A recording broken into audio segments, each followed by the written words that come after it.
Então seja bem-vindo ao Think Tank desta semana. Antes de mais, quero pedir desculpa, nós estamos aqui com problemas técnicos, parece que o Think Tank é o único que tem aqui uma mala pata com os problemas técnicos.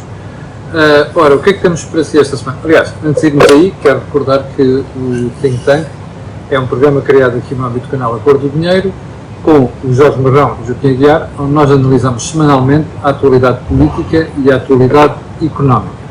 Bom, por onde é que vamos começar esta semana? Temos três temas: a morte de Jorge Sampaio e o peso e o contributo de Jorge Sampaio para a história recente da sociedade portuguesa.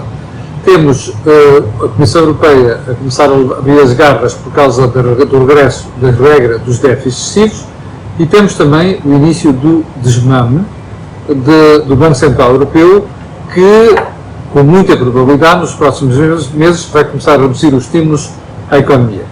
Ora, é precisamente por aqui que vamos começar, mas antes de mais quero lembrar que este canal tem uma parceria com a Prozis e que este programa em especial tem ajuda à produção do grupo Sem Digitalidade.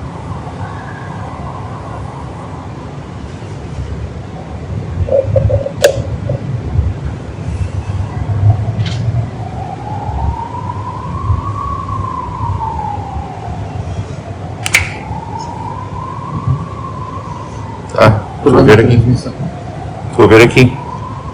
Estou a ver aqui. O Luís Guilherme Monteiro is watching. O som já não está abaixo. Bom, desculpe lá, de facto isto hoje está uma coisa inacreditavelmente anormal. Ainda agora estávamos no ar e tivemos a indicação de que a emissão tinha sido interrompida. Bom, mas estava a recordar eu que este canal tem uma parceria com o Prozis e este programa em específico tem ajuda à produção do grupo Sem Digitalidade. Joaquim Aguiar, por onde é que quer começar? Eu começo sempre Pelo início. pelo início, que é a Europa. Então, Ou seja, quando se diz que vão regressar as regras de controle dos déficits excessivos, tem que se acrescentar que não vão ser as mesmas regras que conhecemos no passado. Porque, entretanto, não só a Europa mudou, como o mundo mudou radicalmente. E se é verdade que a Europa tem de se ajustar a essa mudança do mundo, não é menos verdade que nesse ajustamento vai estar incluída uma mudança de natureza da própria União Europeia. A União Europeia não é uma federação.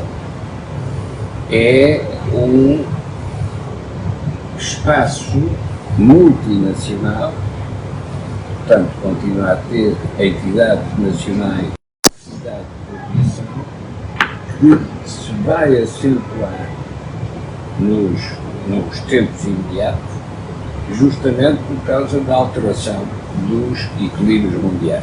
Joaquim, só uma pergunta antes de prosseguirmos. Quando o Joaquim diz assim, as regras que vamos ter não são iguais às regras anteriores, isto vai dar espaço para uma série de países começarem a brincar com o político orçamental. Não, é o contrário. Então, Isto vai dar espaço a que as instituições europeias assumam uma importância cada vez maior.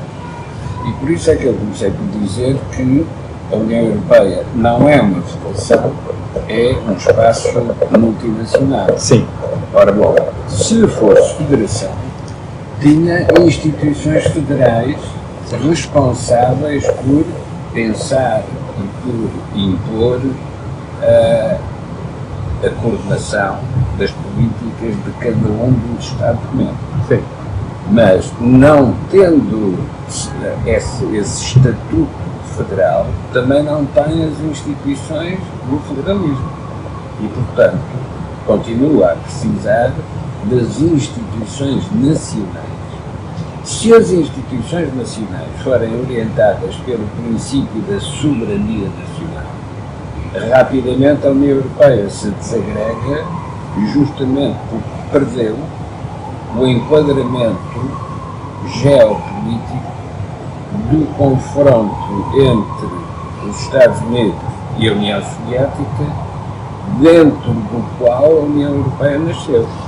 Mas o que é que o leva a dizer então quais são os instrumentos que vão permitir fazer aquilo que o Joaquim diz, que é as instituições europeias serem ainda mais chatas com os Estados do que são até agora. Não é só mais chatas, é que os Estados perderam a sua autonomia porque não têm recursos para responder ao seu endividamento atual e futuro.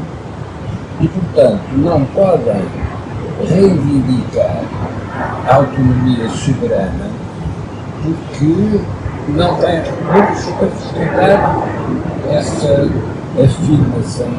Ou seja, é a força do peso da dívida que vai levar.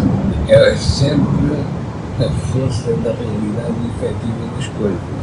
Porque é assim, na parte financeira, na parte económica, também é preciso ter recursos para estimular a economia, mas, sobretudo, vai ser assim no campo da defesa e segurança. Porque a desagregação da NATO, a partir do momento em que o poder americano abandona o Afeganistão, essa desagregação da NATO perdeu essa garantia americana, vai obrigar os europeus a ter a sua própria estratégia de segurança e defesa. Deixem-me pedir aqui ao Jorge para comentar esta primeira parte. Jorge, esta questão da regra de déficit excessivos, qual é o comentário que merece? Eu, entretanto, vou aqui, enquanto o Jorge está a falar, tentar ver se consigo melhorar aqui a questão do som. Força, Jorge. A questão que o Joaquim coloca, ou que tu colocaste nisso, tem a ver com o facto de nós termos perdido a soberania monetária. Nós, ao termos perdido a soberania monetária, temos que entender que vamos ter que ter uma disciplina orçamental que esteja ligada, de alguma forma, à política monetária do Banco Central Europeu. E, portanto, isso cria um processo político distinto país a país. O que nós também poderíamos fazer um pouco ao contrário. Poderíamos imaginar voltar ao tempo que também há países que estão na União Europeia e não estão na zona euro. É verdade. E o que é que esses países têm feito na zona euro e não têm feito na... E os países que não estão na zona euro e os países que estão na zona euro. Os países que estão na zona euro estão constantemente a fazer um lobby para que a política monetária seja ela mais expansionista e que permita, no fundo, manter, eu diria, manter artificialmente, se quisermos, a economia a crescer. Os países que estão fora da zona euro têm que fazer um controle monetário de forma a que as suas taxas de câmbio possam manter a sociedade desses países competitiva. E estás de acordo com o Joaquim quando o Joaquim diz que as novas regras sobre os déficits excessivos vão dar mais poder de intervenção às instituições comunitárias? Claramente. Não vão só dar mais poder, como vão revelar o que é a construção de uma zona monetária como é a zona euro. Porque nós temos que nos lembrar que na configuração mundial, nós na configuração mundial o que é que nós vamos ter? Nós vamos ter os Estados Unidos, vamos ter a China, vamos ter o Japão, vamos ter a Europa com a sua zona euro, também temos que pensar no bloco europeu com a zona euro e não zona euro, e portanto, esses países, se quisermos, esses blocos económicos, vão ter que ter sempre uma espécie de uma vigilância sobre a sua taxa de câmbio. E, portanto, a vigilância da taxa de câmbio, o que é que tem a ver? Tem a ver com as taxas de juros que se praticam em cada país ou em cada bloco, a cada momento. E, portanto, isso significa que nós, nessa matéria, realmente perdemos o controle. Perdemos a tal soberania. E, portanto, se nós perdemos a soberania, cada vez que se faz um discurso nacionalista, assente na possibilidade de manter uma política monetária sobre o qual nós não controlamos, essa é a maior falácia e mentira que a política nacional está a fazer. Mas a verdade é que continuamos a ver Estados a fazerem essa pouca vergonha. Não, mas continuam a fazer, mas como é que é dizer, é inócuo e não tem relevância. Tem relevância do ponto de vista nacional, julgando que, enfim, há aquela coisa que vozes de burro não chegam ao céu. Sim. E, portanto, muitas das vezes o que nós podemos estar a deparar é um discurso para a nação que não tem nada a ver com a verdadeira integração da nação no espaço europeu. E, portanto, essa é uma das questões centrais da política europeia. Qual é o momento em que, país a país, nós admitimos que a federação, se quisermos, a tal zona euro, tem uma preponderância sobre um conjunto de políticas nacionais. Ora, se nós não admitirmos isso, nós estamos a equivocar os eleitorados. Os eleitorados julgam que os políticos têm a capacidade de resolver os seus problemas e não têm essa margem de manobra. Deixa eu ouvir ali, Joaquim. Convém recordar de onde é que vem a zona euro. E a zona euro vem de um acontecimento geopolítico que é a unificação da Alemanha. Sim. Bom, Joaquim, embora o assunto já estivesse a ser discutido anteriormente, não é? Já vamos ver, porque nós vamos voltar a discutir assuntos muito antigos que já estavam metidos na gaveta e que agora vão sair outra vez. Sim, é verdade que acelerou muito com a unificação alemã. Atenção, mas quando se faz a moeda única para justificar a permissão da unificação da Alemanha, Sim. o argumento é os alemães dão um marco e os europeus aceitam a unificação alemã. E montaram-se os critérios de Maastricht na base de regras punitivas. Quem tentar meter a mão no cofre apanha nos dedos. Sim.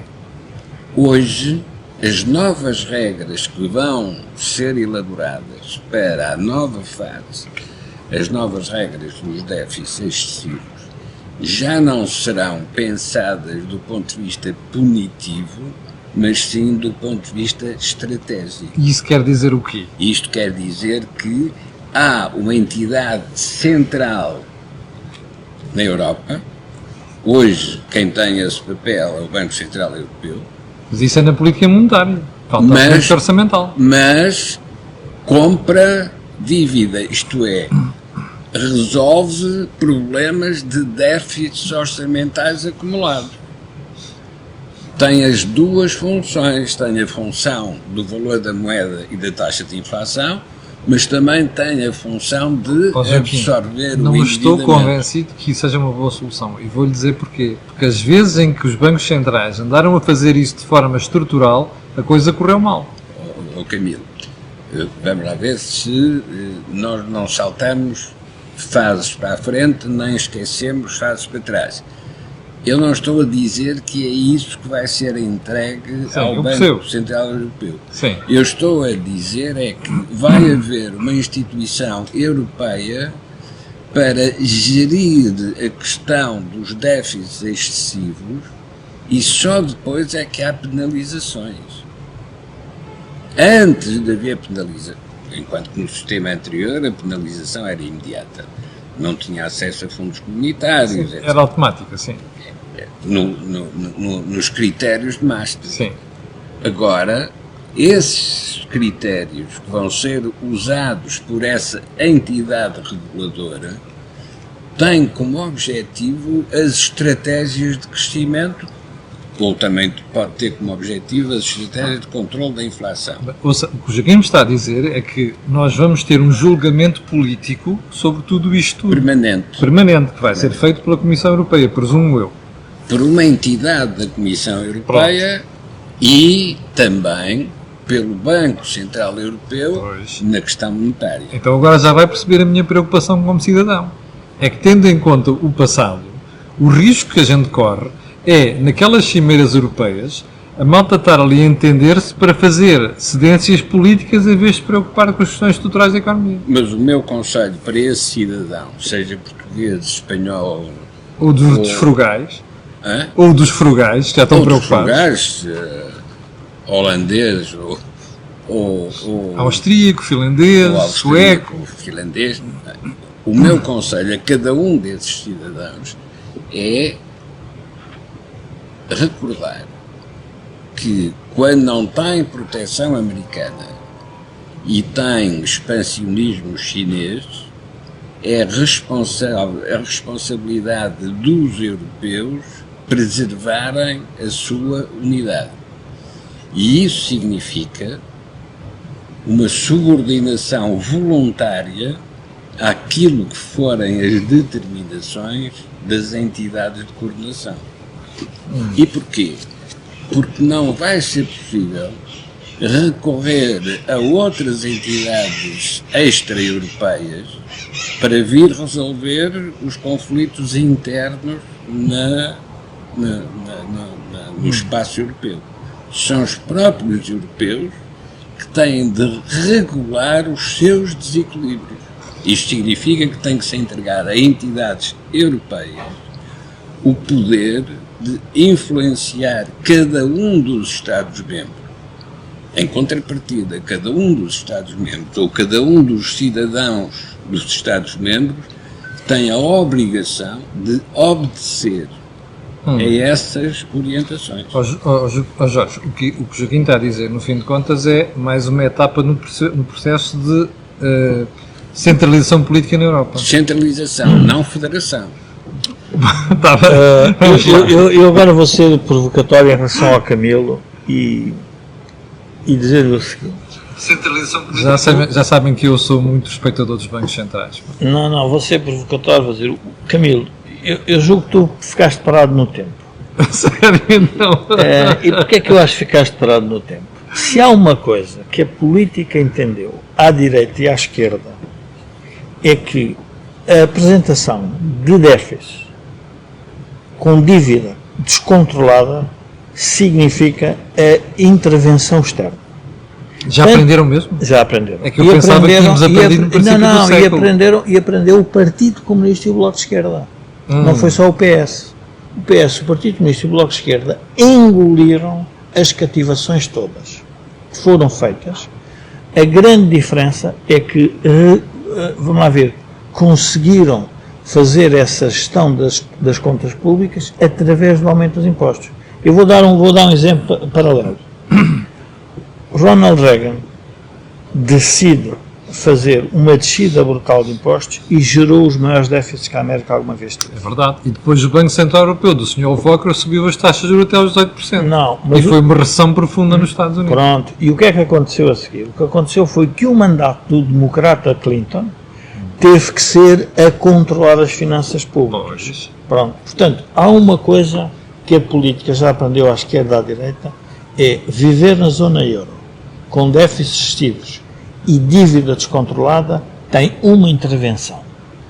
Qual é a minha leitura política do momento?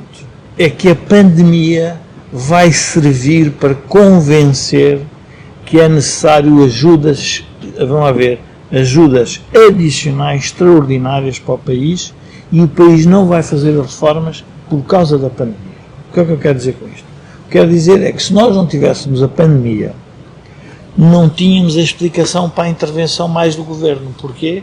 Porque a dívida já está nos valores que estavam. E a única coisa que nós temos que fazer é baixar a dívida em relação ao PIB. Mas para isso é preciso haver crescimento económico. E para haver crescimento económico, já sabemos com o que temos, não chega e não serve. E, portanto, o grande dilema que a esquerda e as direitas, o centro-esquerda e o centro-direita têm na Europa, na zona euro, é que só podem viver com finanças públicas controladas. Mas isso significa que a grande luta vai ser na luta da produtividade. E quando nós falamos em produtividade, temos que falar em coisas muito diferentes. A atração de capital, formação das pessoas, consolidação de grupos nacionais, assunção de riscos, muda toda a perspectiva. Este todo discurso social dos cheques permanentes para a sociedade, em que se vai a Bruxelas, traz-se um cheque e depois vamos distribuir. Aliás, nós no think tank não falámos das autárquicas, mas as autárquicas revelam uma coisa... Estava a aguardar para a próxima semana. Não, mas é muito importante perceber o que é a campanha autárquica que foi glosada, penso que num programa do Ricardo Luz Pereira, que é: vote em mim porque eu estou próximo do governo e eu consigo o cheque mais rápido. Ora, isto é o início de uma política desregrada. Porquê? Porque agora o que é preciso é gastar rapidamente E ninguém está preocupado quase com qual é a reprodutividade a longo prazo desse dinheiro. Quando é que nós vamos sentir que esse dinheiro estimulou a economia, mas não se torna reprodutivo? Quando o Banco Central Europeu tiver que fazer uma restrição da política monetária e, portanto, vai obrigar a uma retração da economia, nós vamos perceber que o crescimento económico afinal não aparece. Oh Jorge, como nós percebemos em 2011 que não podíamos ter disciplina orçamental, mas depois parece que os portugueses esqueceram rapidamente. Por isso é que este governo se tornou um governo, eu diria, no tempo do Joaquim havia mais, um governo de transição nacional. Transição para quê? Para uma nova Europa que se vai formar, e um novo Portugal tem que nascer. Porquê? Porque nós todos percebemos que se nós continuarmos com esta política, há uma coisa que nós já sabemos: as contas públicas vão ser equilibradas via impostos. Claro, portanto, ouviu bem, via impostos. Isso significa uma coisa muito importante: as pessoas não vão ter rendimento para ter a sua qualidade de vida. Quem vai beneficiar é quem está perto, diria, do Estado. Claro. Portanto, mas a pessoa perde a autonomia sobre o seu rendimento. Esse é logo um efeito. Vamos ter um outro efeito, que é o efeito a nível das empresas. Qual é o efeito a nível das empresas? O efeito a nível das empresas é que os preços vão subir mais e, por outro lado, os salários não podem crescer tanto porque a produtividade, se calhar, não se consegue fazer crescer por estalar um dedo. A produtividade é uma coisa muito mais complexa. E, portanto, cada vez que o Estado faz uma intromissão via impostos, tem sempre um efeito na economia. E, portanto, esses efeitos indiretos na economia só se vêem a prazo. Claro. E por isso é que nós hoje estamos admirados. Como é que em 20 anos o país não cresce? O país não cresce em 20 anos porque nós constituímos um conjunto, ou seja, elaboramos e executamos um conjunto de políticas públicas que, se tivessem dado o resultado quando elas foram lançadas, então hoje éramos o país mais rico da Europa.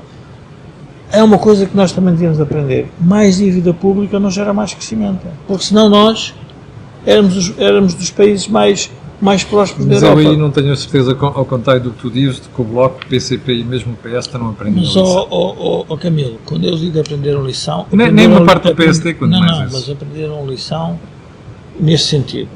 Ficam silenciosos sobre a matéria, mas aceitam porque percebem que todo aquele discurso que fazem à volta das políticas sociais é oco, e quando chegar um governo de centro ou um governo de compromisso nacional, o que se lhe queira chamar, mas o governo queira ser reformista, que uma das tarefas essenciais é voltar a olhar para os gastos públicos. Olhar para os gastos públicos nesta lógica. Qual é o gasto público que ajuda a economia privada a crescer? Reprodutivo. Não, que ajuda a economia privada a crescer e investir. Esse é o único... Então, isto que o Jorge está a dizer, parece que as novas regras de déficits excessivos nunca vão conseguir pôr mão nisto.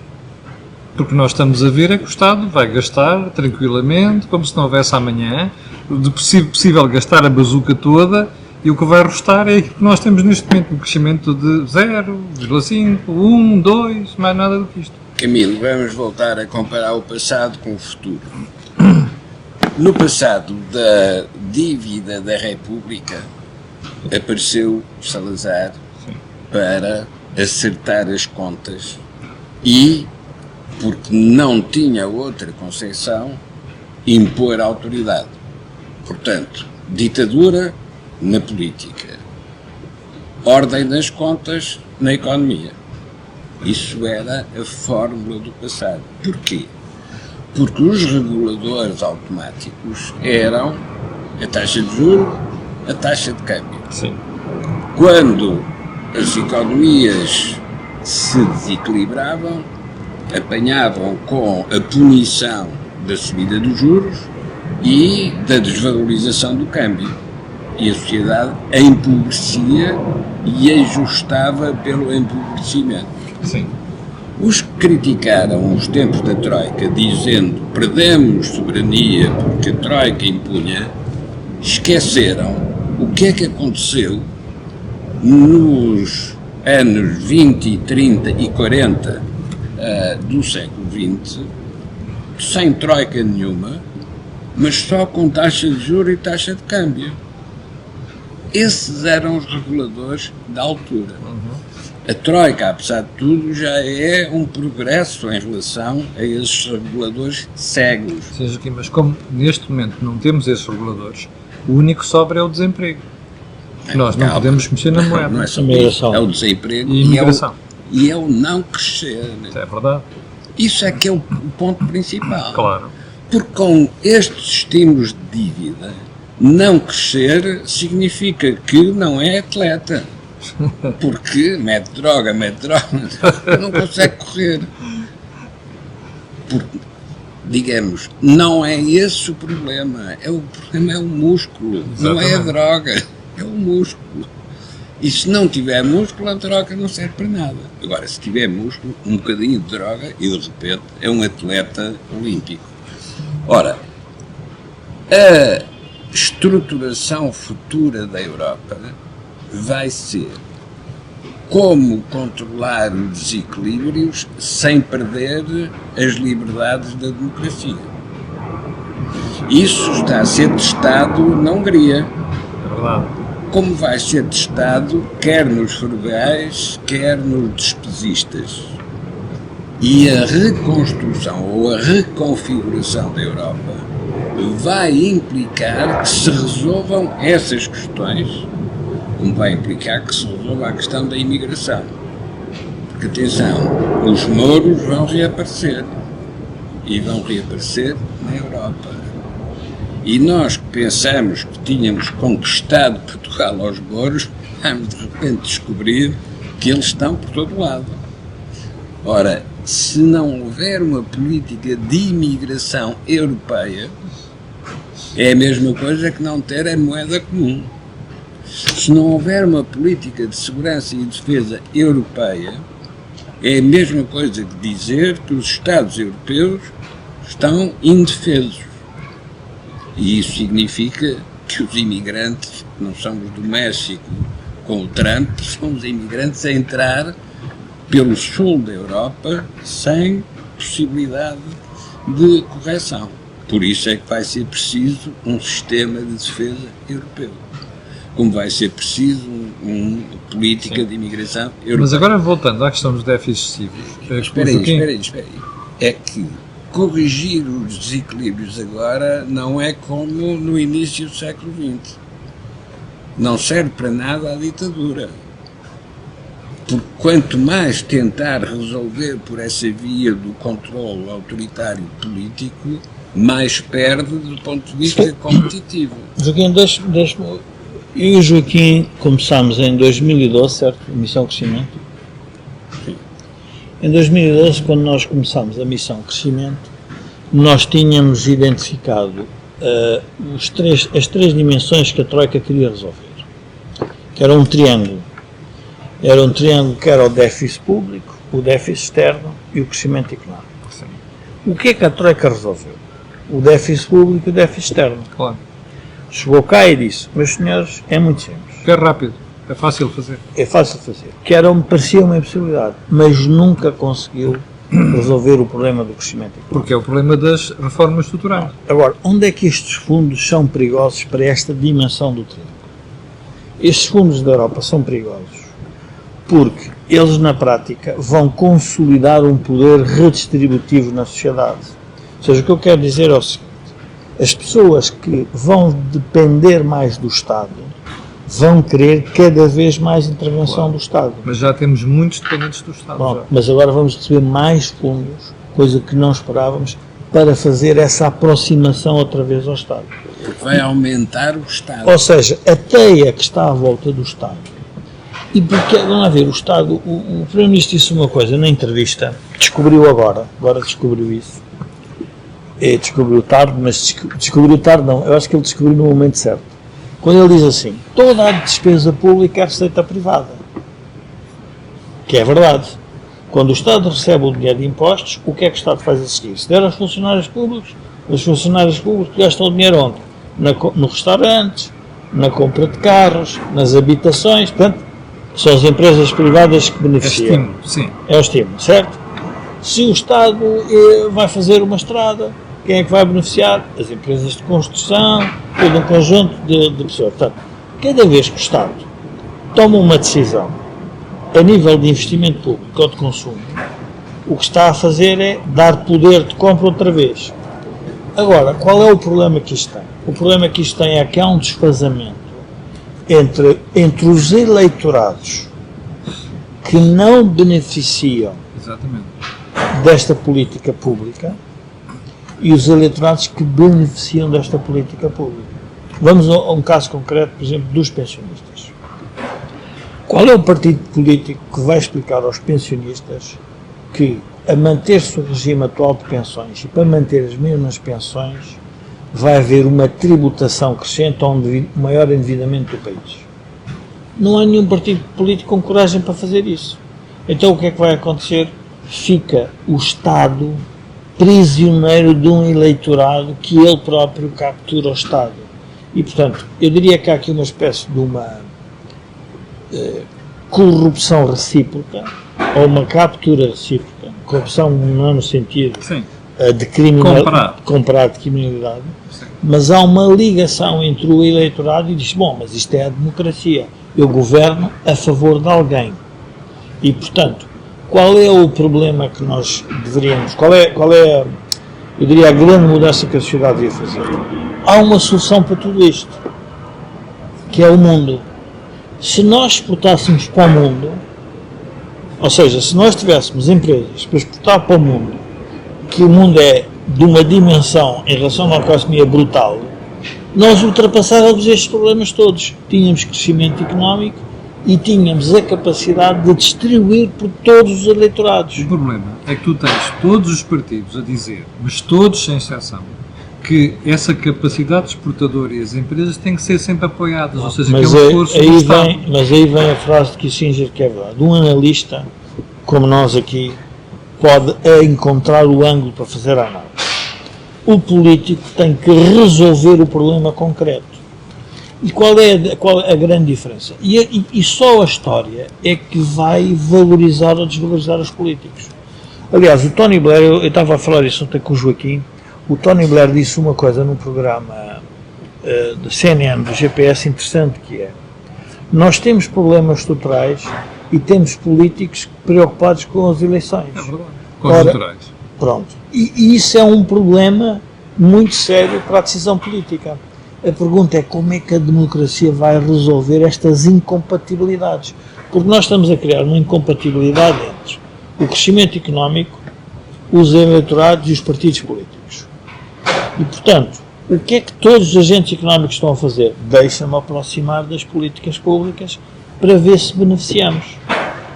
Então, se tu, porventura, começares a fazer programas em que fazes mais encómios, mais elogios ao Estado, rapidamente vais ter receita privada para ti, que vem de uma dívida externa e que passa e que vai dar ao Camilo. Portanto, se fizer esse movimento, ora, esse movimento é feito naturalmente pela sociedade, porque a própria sociedade percebe que é necessário. O que é que Salazar fez? Salazar fez uma coisa diferente.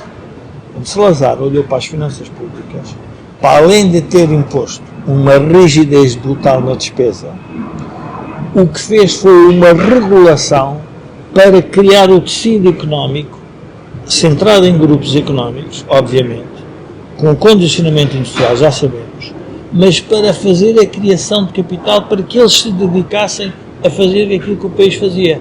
Mas não deu despesa pública para eles beneficiarem.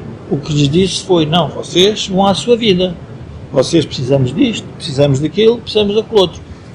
Recordo-me há tempos que tive que fazer o prefácio para o livro de Sérgio Palma Brito, da TAP, e fiquei fascinado quando percebi que Salazar, quando quis fazer a TAP, porque era importante estrategicamente para a consolidação da ideia da metrópole e das colónias, sim, a única coisa que fez foi deu um empréstimo e uma garantia de rentabilidade aos acionistas privados da TAP. Isso é a única coisa que eu posso fazer é isto. Mas vocês têm que entrar, obviamente, para fazer estas rotas que eu acho necessárias. E, portanto, o que acontece? Ora, nós precisamos de um Estado inteligente e estratégico que perceba que não é na despesa pública redistributiva que vai resolver o problema do crescimento económico. É na criação de condições para que os privados possam eles próprios crescer e criar valor. Ora, este não é o modelo que nós neste momento temos. E, portanto, eu diria que a probabilidade de nós mantermos esta discussão ou este debate no think tank vai ser Daqui a 10 anos. É permanente. permanentíssima. Mas convém separar as comportas Sim.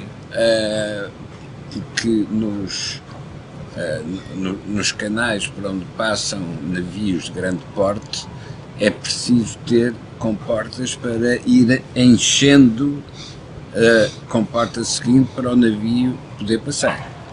Ora, aquilo que o Salazar fez não é a mesma coisa que aquilo que o Sócrates fez, porque o Salazar não criou bens não transacionáveis para negociar com os apoiantes políticos, distribuindo rendas através do mercado interno. Não, o que ele fez foi proteger setores, ainda era no tempo da proteção das indústrias nascentes, que agora é proteger exemplo, sim. setores para eles ganharem escala e poderem trabalhar, seja no ultramar, seja nos mercados externos. Sim. E não esqueçamos o que é que foi a decisão da entrada na EFTA. Porque o grande crescimento económico que nós tivemos foi justamente nesse Depois de período. entrar na EFTA, sim. Ora, para um autoritário, conservador, defensor do capitalismo, isto não era a posição natural. Sim. Não. Ele teve a perspectiva do exterior, sempre defendendo-se para não entrar nas guerras mundiais, sempre defendendo, mas percebendo que isso era preciso. Em contrapartida, quando entramos na zona Sócrates, o que temos é o comércio dos bens não transacionáveis, mas comércio no sentido de fazer comportas para entregar a determinadas entidades. E isso significou dívida e impossibilidade de crescimento. Não teve o tal efeito EFTA. Ô Joaquim, deixa-me voltar agora ao Deixa-me PC. só aqui Porque a lembrar, gente tem mais dois não, pontos. eu sei, mas porque há aqui uns espectadores que é importante perceber que quando nós falamos na política económica de Salazar, é uma política económica de uma ditadura, ou seja, é uma política que não depende da vontade do eleitorado. Olhamos para a China. A pergunta é qual foi a política económica que a China teve. Hoje de manhã estive a ver os números ontem. Em 1990, o rendimento per capita dos americanos era 75 vezes o dos chineses. Hoje é 6 vezes. Uma ditadura criou uma economia capitalista, ou seja, uma economia voltada para o exterior e para o aumento da produtividade. Portanto, o Salazar o que fez foi uma repressão salarial fortíssima para que os grupos económicos nascentes industriais Pudessem ganhar dinheiro. pudessem ser capital. competitivos com o escudo forte. Porque havia uma Na verdade, o escudo era uma moeda forte. Pronto, a ideia era que o escudo era forte. O que é que nós fizemos a seguir à Revolução? Destruímos capital com as nacionalizações e criámos um problema salarial diferente. Foi o quê? Desvalorizámos sucessivamente a moeda. E, portanto, fizemos exatamente aquilo que não devíamos ter feito, que era manter uma moeda, porque manter uma moeda com uma paridade, com uma moeda forte, significa criar uma pressão sobre o agente económico para lhe aumentar a produtividade. Se ele pode vender mais porque a moeda dele desvaloriza, então isso é uma coisa... Não é preciso fazer esforço nenhum. Não é preciso fazer esforço nenhum. E então o que é que se fazia? Vendia-se cada vez mais para o exterior. Porquê? Porque nos tornámos competitivos com a moeda. Okay. E hoje como é que nos tornamos competitivos na economia nacional? é nós olharmos para a evolução salarial. Porque é que a evolução salarial em Portugal não é crescente?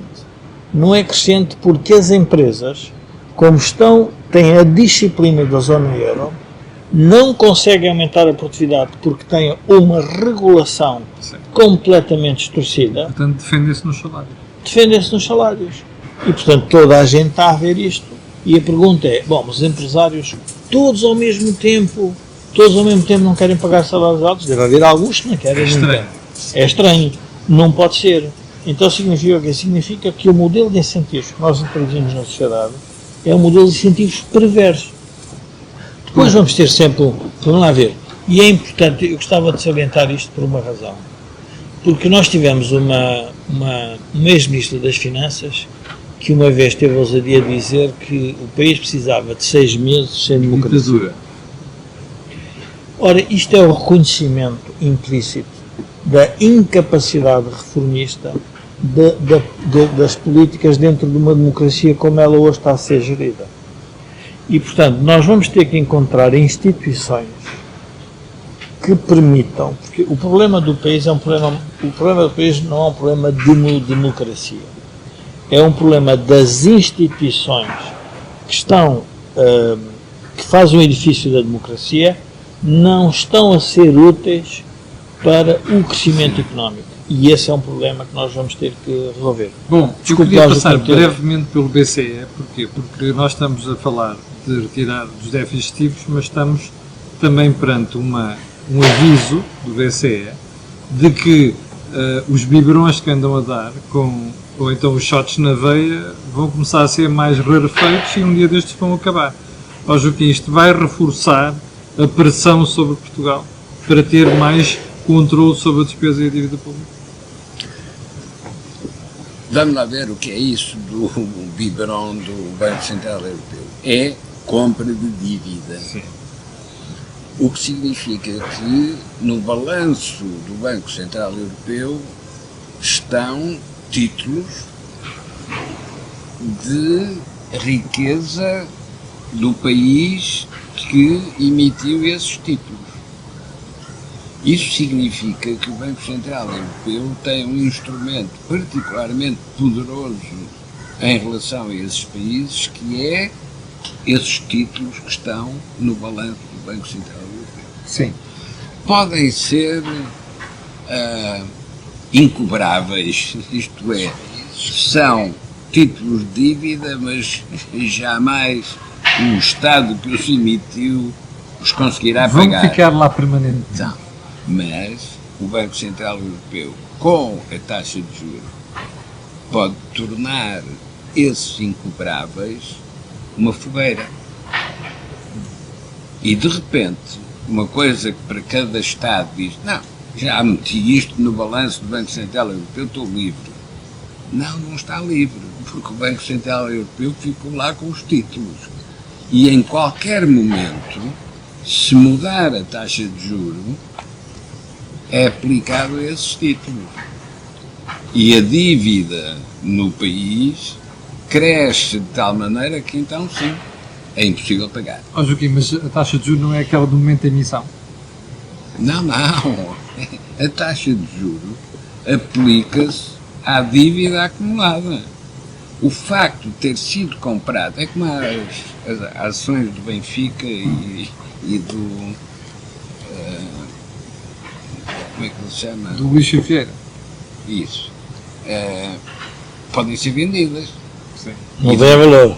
E de repente podem criar um problema a quem emitiu esse papel. Ora, o Banco Central Europeu, que tem o seu registro, pode servir-se dele para pressionar as autoridades nacionais no sentido de obedecer às exigências das reformas estruturais.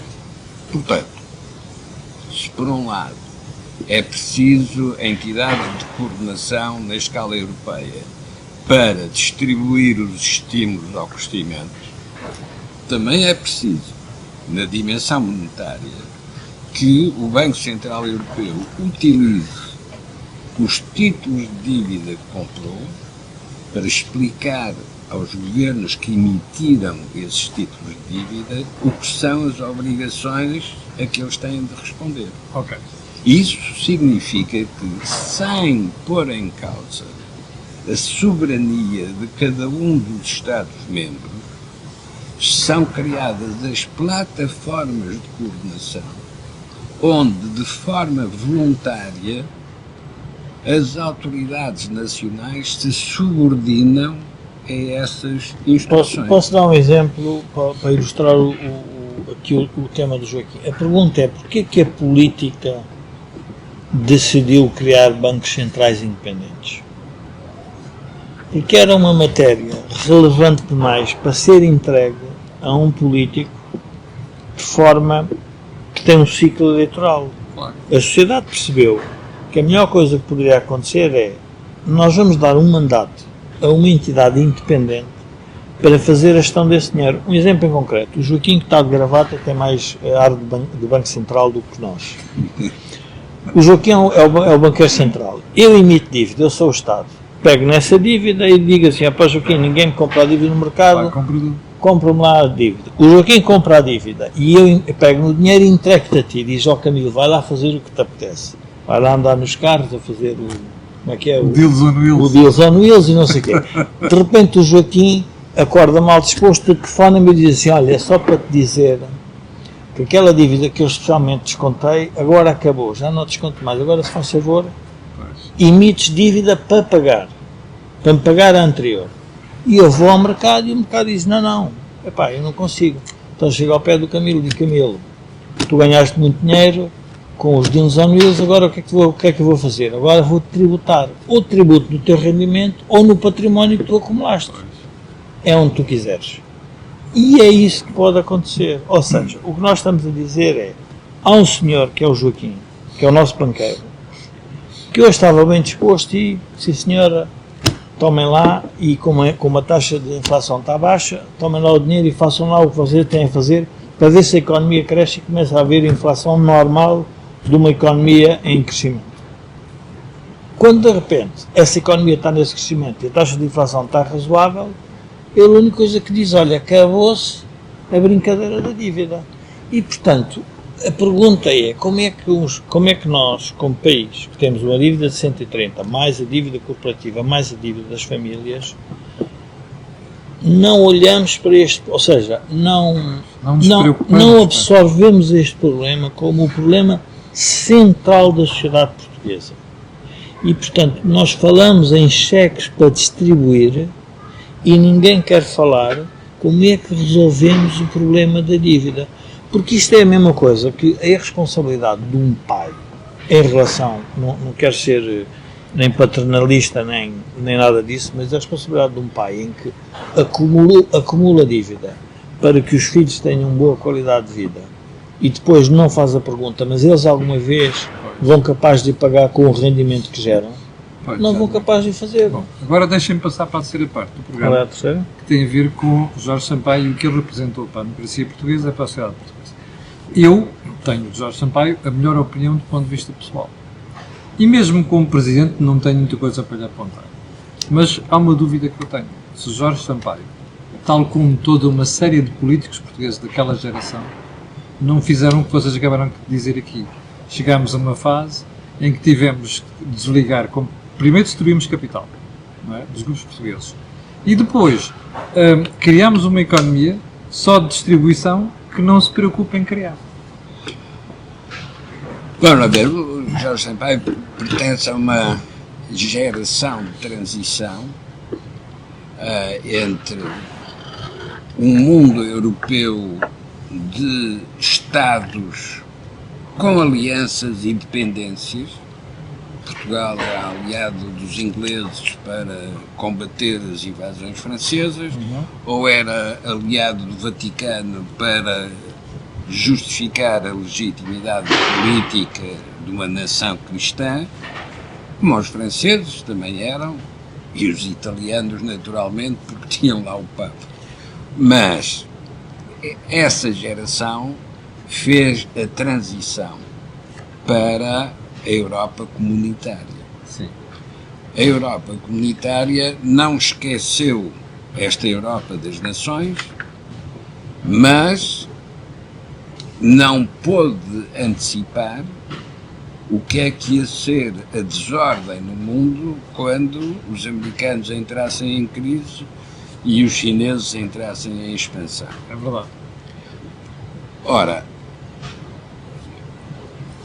quando o Jorge Sampaio tem um papel importante em Timor, ainda é no modelo da Europa antiga. E é bom dizer que teve um papel importantíssimo na independência de Timor. Mas quando faz parte do processo de transição de Macau, não percebeu que era essencial deixar lá instituições portuguesas que fossem interlocutores do poder chinês, Exatamente. o que significaria que Portugal poderia ser hoje um dos parceiros da expansão chinesa. E os próprios chineses, culturalmente, estavam orientados para isso. Sim. Convém não esquecer que Macau era uma concessão das autoridades chinesas, foram eles que Sim, não era uma colónia, era uma concessão. não, aceitaram que Portugal lá estivesse. E Como recompensa por ter ajudado a combater os corsários, os piratas. E quando se processou o processo de saída, isso foi um argumento que se teve em conta. É verdade. Não era uma expulsão. Agora, o que devíamos era ter lá deixado Instituições. as instituições portuguesas, afirmativamente portuguesas. Mas ele também é um protagonista da transição política de uma tradição de frente popular para a Normalidade democrática. não, passando para a normalidade democrática, mas criando o chamado mecanismo da geringonça, porque ele foi um dos iniciadores de uma aliança implícita com o Partido Comunista na Câmara de Lisboa, que permitia ao Partido Comunista participar no processo de decisão e permitia ao Presidente da Câmara socialista ter a garantia de apoio na Assembleia Municipal. Com isto, dignificou e, de certo modo, legitimou a chamada maioria de bloqueio, porque o partido mais pequeno, nesta relação, ganha a importância de estar na mesa da decisão porque é ele que dá o apoio ao partido maior. Mas o partido maior só tem a mesa sob seu controle, a mesa da decisão, porque tem o apoio do partido mais pequeno. Exato. E, portanto, mantém-se enquanto não reforma que prejudique o partido mais pequeno. Mas se prejudicar o partido mais pequeno, cai. E, portanto, este modelo que passou do Jorge Sampaio para o António Costa, que sempre esteve próximo do Jorge Sampaio, É verdade. este modelo conduz-nos hoje a uma coisa que, se o Sá Carneiro fosse vivo, designaria como o impasse da democracia. No tempo de Sá Carneiro, o impasse era o Conselho da Revolução. Sim. Hoje, o impasse é um Partido Socialista minoritário, apoiado por uma maioria parlamentar de esquerda, que não é Frente Popular, mas funciona como o travão de todas as reformas estruturais, porque não permite que elas sejam feitas. E, nesse sentido, a inovação que Jorge Sampaio introduziu nunca foi admitida pelo fundador do Partido Socialista, Mário Soares.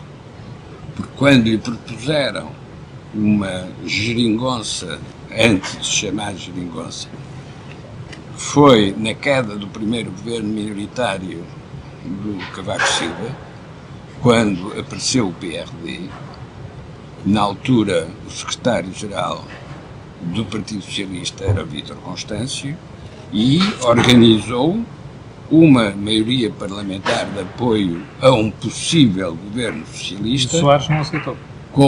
Não só não aceitou, como dissolveu o Parlamento, e o Cavaco Silva teve maioria absoluta. Sim.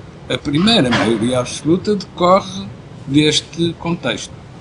Ora bom, este tipo de visão diferente sobre o modo de formar o poder com apoio nos partidos à esquerda é uma inovação introduzida na política parlamentar pelo António Costa em 2015, mas foi preludiada, isto é, o prelúdio foi feito na Câmara Municipal de Lisboa pelo Jorge Sampaio. Jorge, Marrão, para ti, para fecharmos o programa. Bom, eu em relação a Jorge Sampaio tenho, diria, a convicção de que era um homem íntegro, um homem que lutou sempre pelo ideais de liberdade. Se nós observarmos a sua longa história política, foi sempre um homem de luta pela liberdade. Teve uma deriva, se quisermos, mais esquerdista no momento da sua vida, mas isso acontece a muitos de nós e, portanto, não é esse, diria, o ponto central. Eu julgo que ele era um homem de consenso, era um homem de pontos, era um homem que queria fazer a ligação a um mundo que ele referia muito, o mundo da solidariedade, portanto era uma pessoa com esse tipo de preocupações e, portanto, eu nessa matéria tenho em muito boa conta como pessoa e como, diria, presidente que ocupa um cargo como a instituição de presidência da República. Eu diria que era uma pessoa que, pela sua maneira de estar, dignificaria sempre aquele cargo de Presidente da República. A questão que o Joaquim põe, a mim deixa-me um pouco perplexo do seguinte: eu acho que a ligação que ele tem ao Partido Comunista é uma ligação quase que antropológica, no sentido de era quase que familiar, abandonar aqueles com quem estava, mas ele cometeu, na minha opinião, um erro de raciocínio, que foi julgar que, afinal, os comunistas tinham já sido convertidos com a queda do Muro de Berlim. E, portanto, é uma tentativa de, se quisermos, de compromisso e de pacificar a sociedade. Ele, é verdade que se candidata à presidência da República antes do Partido Socialista ter anunciado que era o seu candidato, porque tomou aquela decisão de forma independente, portanto tinha essa capacidade, essa sua independência era notória, e ele julgo que não percebe que o Partido Comunista Português tem uma longa história e que é realmente um partido que saiu derrotado, mas na minha opinião saiu derrotado, mas não saiu convencido. Ou seja, o Partido Comunista não fez o seu agiornamento para uma sociedade diferente. E, portanto, quando ele faz esse movimento, faz um movimento camarário, em que, na prática, diz, bom, a Câmara, o que faz, muitas das vezes, é um pouco independente de qualquer tipo de ideologia. Se olharmos, como dizia-me, aliás, um Presidente de Câmara Comunista... Nós temos um minuto para fechar, até porque vai começar isto. Como dizia um Presidente de Câmara Comunista para mim, a mim basicamente o que faço é reparo estradas e mudo lâmpadas e limpo a cidade, portanto não me obriguem a fazer política e, portanto, não é essa a minha função e, portanto, nessa matéria ele diria que foi muito, pode ter sido neutral. tem este, vamos lá ver, diria, este prelúdio que o Joaquim refere, mas eu acho que é um prelúdio que eu desculparia pela sua própria circunstância pessoal, ou seja, era uma pessoa que tinha uma vontade permanente de gerar o consenso. Eu recordo-me de estar numa reunião, num debate com ele, e ele faz uma intervenção e passado pouco tempo há duas pessoas que fazem uma intervenção muito distinta e ele rapidamente quis encontrar um ponto, sim, a forma de entender. Sim, a síntese dos Portanto, dois. nessa matéria eu tenho uma... Era um digno representante da Faculdade de Direito. Há muita gente lá que com vontade de fazer, que faz essas coisas também. Eu tenho um inconveniente, aliás, tenho só um parti-pris em relação a Jorge Sampaio, já disse isto no artigo Jornal de Negócios, que tem a ver com ele apresentar uma classe política que não percebeu a importância de termos finanças públicas equilibradas. E este é, para mim, o grande defeito da geração pós-25 de Abril que dirigiu o país até hoje. É a minha opinião. Mas pronto. Foi o Think Tank desta semana com Jorge Marrão e Joaquim Aguiar. Eu peço desculpa pelos problemas que nós tivemos, o atraso, os problemas que tivemos no início. Estamos a tentar fazer uma coisa inovadora hoje. Isto não correu bem, do ponto de vista tecnológico. Aqui ficam as minhas desculpas. Para o final, quero apenas recordar que o canal tem uma parceria com a Prozis e que este programa tem ainda ajuda à produção do grupo Sendizal e Data. Quanto a nós, voltaremos a ver-nos na próxima semana. Às 1.300 pessoas estavam em direto há bocadinho, eu quero agradecer a sua paciência e quero pedir também a estas pessoas outras que vão ver aquilo que quero sempre, que é colocarem um gosto e fazerem partida nas redes sociais. Também sabe porquê. Aquilo que houve aqui, não houve em mais sítio nenhum. Obrigado, com licença, e até amanhã às 8 da manhã.